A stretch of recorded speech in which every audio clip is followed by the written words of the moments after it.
Rebirth, Chapter 2, Miss You. The fire was crackling and popping while Cupid and Eli searched through my computer to find the right song. The bong was on the floor and packed, but not lit. Suddenly, Cupid's face lit up and Eli's eyes widened open. They swung the computer my way. The mouse was hovering over Miss You by the Rolling Stones. "Can we, Dad?" Eli looked super excited. "Yeah, guys, we can." I made sure the volume was all the way up and hit play. The immediate impact of the song was one where we all started to tap our feet to the song and kept on all saying "Miss You" at the same time. So this is more of your universe's music. I like it. Who wants to get high? Cupid reached down and gave the bong to Eli. He lit up the entire bowl and took a massive hit. Then he kept on breathing it in as he passed it to Cupid, who did the same thing as he passed it to me. I took out a sizable pile of keef and kush and put it into the bowl for my own supply.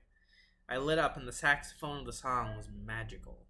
"Here, guys, take a few hits from this." Cupid and Eli took a few hits and they were thoroughly stoned. I cued the song "Suddenly I See" by KT Tunstall. As "Miss You" faded, the next song came on next. As the effect was nothing short of magical, everyone started moving to the catchy song with a great voice and guitar riff. "Hey, can we listen to a totally different style of music after this? Your choice?" Eli asked, and I nodded. Immediately, I started pulling up Led Zeppelin. I put on their first album, Led Zeppelin. I also messed around with the internals of the speaker system to emphasize vocals and bass. Good Times, Bad Times suddenly kicked off, and the effect was immediately. Then Robert Plant sang, and the effect was nothing short of magic. Both boys immediately started to move, especially as the guitar suddenly started to wail through the speakers. The song seemed to go on forever, and the effect was pure bliss. I hadn't heard these songs in a long time, and Eli and Cupid had probably never heard them in their life. Then "Babe, I'm Gonna Leave You" came on, and the guitar and voice of Plant. Then after the initial part of the song was sung, got all rocky, and then it slowed down again.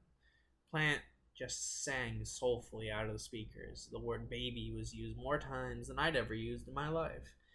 It kept on alternating between soulful and rock, and then the rock suddenly took over as the song went on, and we all just sat there listening as the music screamed on and on.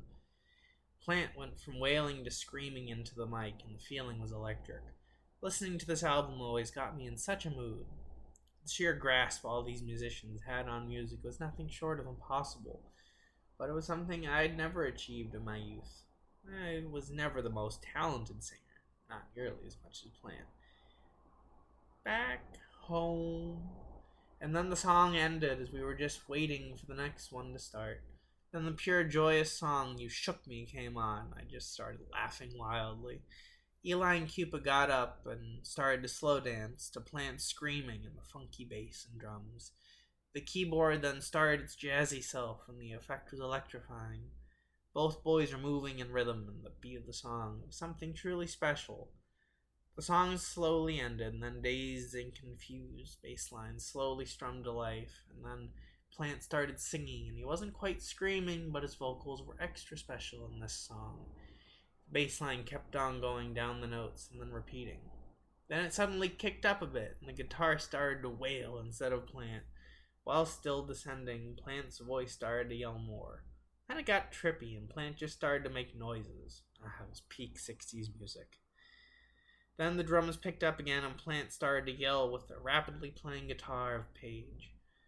Then the song started to end, and the next song was "Your Time Is Gonna Come." The disjointed organs play as the song starts, and then it suddenly becomes more concise. The song sounds like it found itself, but of course that's the way it was made. Then the drums kicked in. It was a bluesy song. Dying, cheating, hurting. The two boys just stood in awe of the sheer power of the music, holding hands and swaying gently. I pointed over to the couch for them to sit, but they were so mesmerized by the music and also hella stoned. I heard Eli repeating the name of the song as it was sung. The vulnerability that Plant's voice had in the song was breathtakingly beautiful and sorrowful. The repeated saying of the title just bled into the next song, "Black Mountain Slide." The instantly hypnotic beat and music was unmistakable in how enraptured the two boys were. Cupid was moving back and forth and tapping his left foot. The song was one that caught the most attention because of the instrumentals of the song. Then communication breakdown just barreled into the computer speakers. It served its purpose to be a quick, fun song, and then the soulful sounds of Page and Plant and I Can't Quit You Baby. The guitar being its own thing, and Plant singing as the drums played in the background, giving it a hypnotic experience yet again.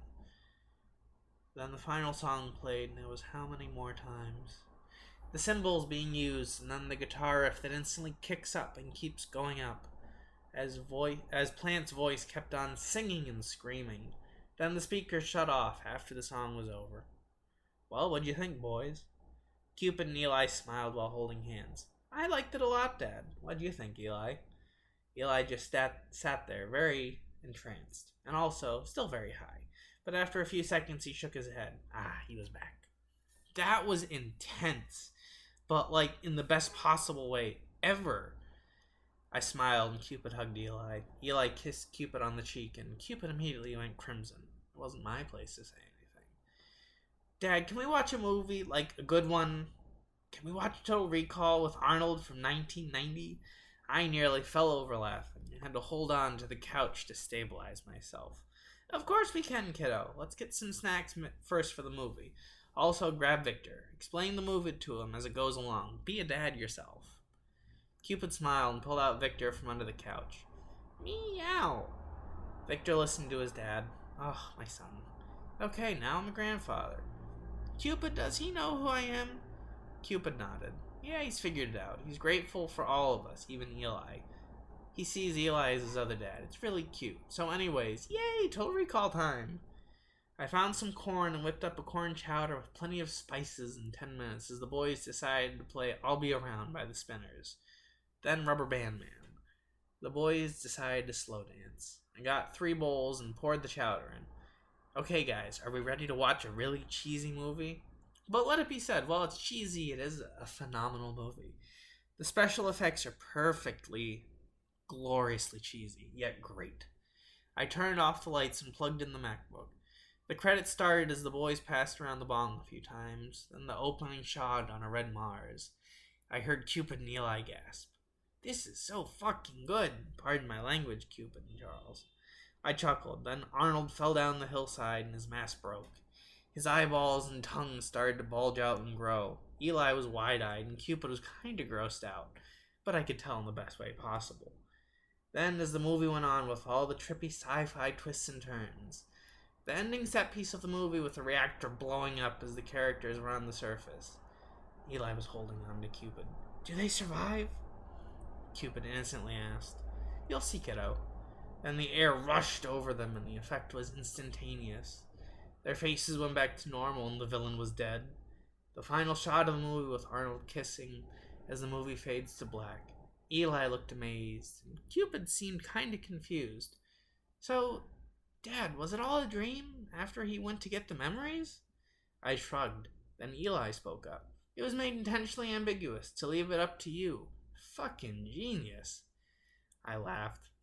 Yeah, the filmmaker Paul Verhoeven wanted to adapt a short story from Philip K. Dick, a master of sci-fi. I think he did a fantastic job, by the way. Eli and Cupid both nodded. What can we watch next, Dad? I smiled and had a few more movies in mind.